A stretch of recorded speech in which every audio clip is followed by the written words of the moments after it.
Ito guys, meron na naman pong ano, bagong tapon na doggy. Kahapon lang po ng umaga to.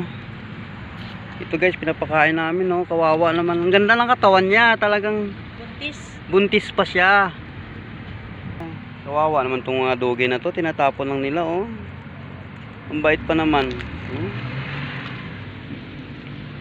Matindi din yung may-ari nito, na tiis niyang iwanan na lang basta tong doggy na to. Napakabait naman eh, oh. May lahi pang bigil yata to eh.